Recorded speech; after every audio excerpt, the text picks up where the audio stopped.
Siang Engineers, berlagi di konten kita pada kesempatan kali ini, Potek. Kali ini kita sudah kedatangan kedua narasumber kita. Sebelum kita mendengar sharing dari narasumber kita, saya akan memperkenalkan diri dan para narasumber kita pada kesempatan kali ini.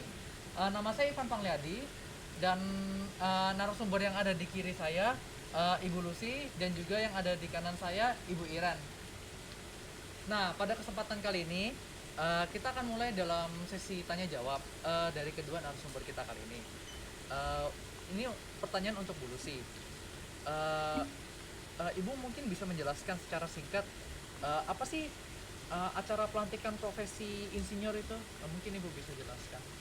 Oke, terima kasih buat pertanyaannya. Jadi pelantikan atau pengambilan sumpah insinyur ini merupakan salah satu sebenarnya seperti upacara peneguhan bagi seseorang yang memang telah menyelesaikan pendidikan profesi insinyur yang pada umumnya ditempuh selama 1 sampai 2 semester.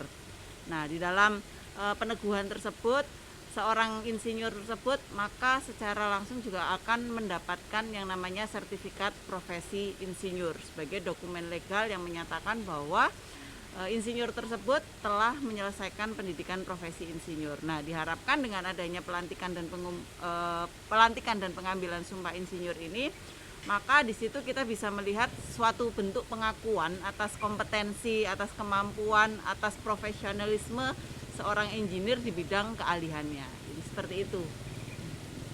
Oh iya, ini untuk pertanyaan untuk Bu Iren nih.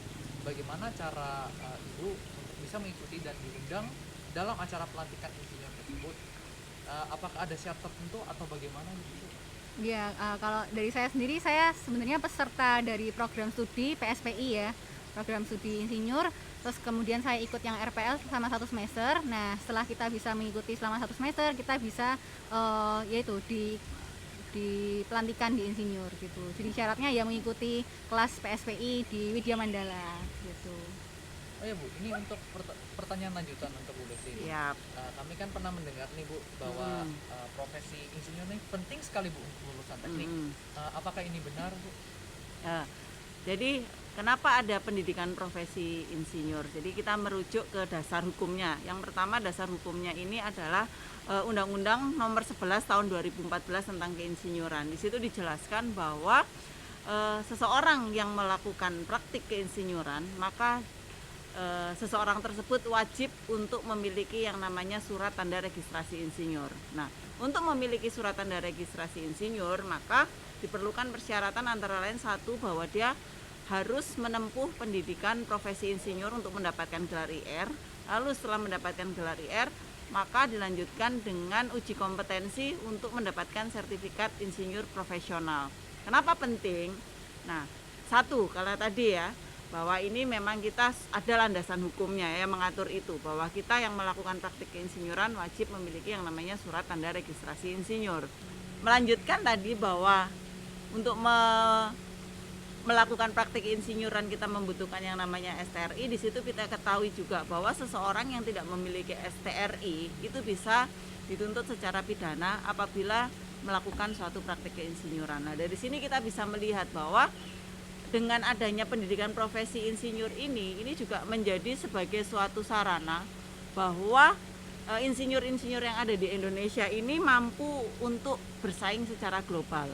Kalau kita lihat kan sekarang banyak juga engineer-engineer dari luar masuk ya ke Indonesia, dan ini salah satu hal yang bisa kita lakukan supaya engineer di Indonesia ini bisa berkompetisi secara global, seperti itu. Berarti Bu, dari yang Ibu sampaikan tadi, apakah Ibu menyarankan agar profesor insinyur nanti itu harus diambil oleh kami semua yang sudah lulus nanti? Iya, kalau saya menyarankan memang, karena yaitu tadi merujuk satu, pentingnya kita mengambil profesi insinyur karena sebagai seorang lulusan sarjana teknik nanti secara mau tidak mau kita juga akan terjun ke dunia keinsinyuran. Dan kemudian kalau kita lihat juga sarjana teknik itu bukan seorang engineer. Jadi itu yang perlu dicatat ya. Kalau kita merujuk kepada Undang-Undang 11 tahun 2014, perlu dicatat bahwa sarjana teknik ini bukan seorang insinyur. Untuk memperoleh insinyur, maka sarjana teknik kemudian harus Ya tidak hanya sarjana teknik sebenarnya, sarjana teknik, sarjana pendidikan bidang teknik, sarjana sains, dan sarjana terapan bidang teknik. Ini kemudian harus melanjutkan ke program profesi insinyur untuk mendapatkan gelar insinyur atau disingkat IR. Memang untuk saat ini berdasarkan undang-undang dan permennya yang berlaku, seseorang yang lulus dari tadi sarjana teknik, sarjana terapan bidang teknik, sarjana sains, sarjana pendidikan teknik memang tidak boleh langsung untuk mengambil profesi insinyur. Disyaratkan 2 tahun pengalaman minimal bekerja dulu untuk yang lulusan sarjana teknik dan sarjana teknik ataupun sarjana terapan bidang teknik memang tidak perlu melakukan suatu proses penyetaraan, tetapi untuk sarjana pendidikan bidang teknik dan sarjana sains sebelum mengambil profesi insinyur diharuskan untuk melalui proses penyetaraan terlebih dahulu. Jadi itu yang bisa saya informasikan. Mudah-mudahan bisa menjawab pertanyaan ya. Ya Bu, terima kasih ya Bu udah menjadi narasumber kita pada kesempatan kali ini Bu. Dan jangan lupa yang nonton ini silakan like, komen, dan subscribe ya. Bye. Salam engineer. Salam engineer.